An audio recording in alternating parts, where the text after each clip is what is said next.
So I'll start with a short piece that I usually do. It's entitled Why I Do Slam Poetry, why a immigrant kid who didn't know how to speak English would choose this as their route, and like a person who is just so afraid to speak in front of people would choose spoken word. So this is what.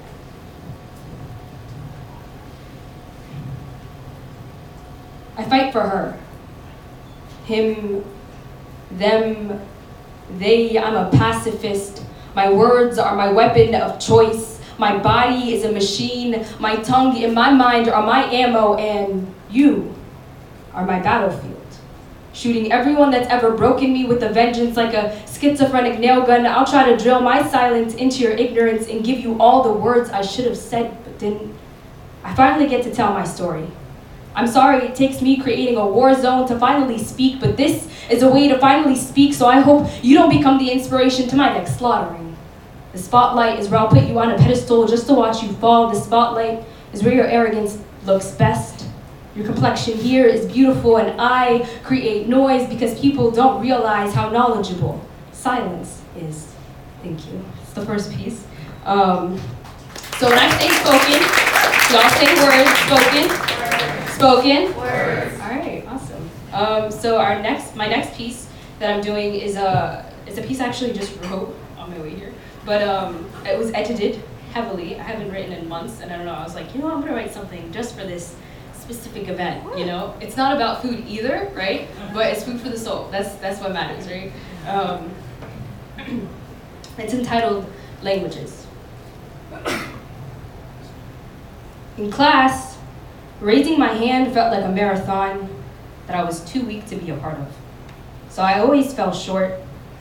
Using my voice felt like an avalanche triggered by the earthquake in my knees. This avalanche, a recurring nightmare, these knees, a recurring earthquake. I learned English here. My accent holding onto me like a leech, taking over every ounce of courage for me to speak. But slowly it went away. Dear tongue, please let these words fall out well enough for them not to ask me where I'm from. I sacrificed 3 languages for this one. This is what educated sounds like. We flew here on the hopes and dreams of a boat where a Mayflower may carry to a strange place where everything was color-coded. Shoes, the news, the county, the system. This place had the stench of occupation covered up with the perfume of freedom, a stage scene. Everything here is a stage. So conversation felt like a performance. Perform well and you'll be labeled American.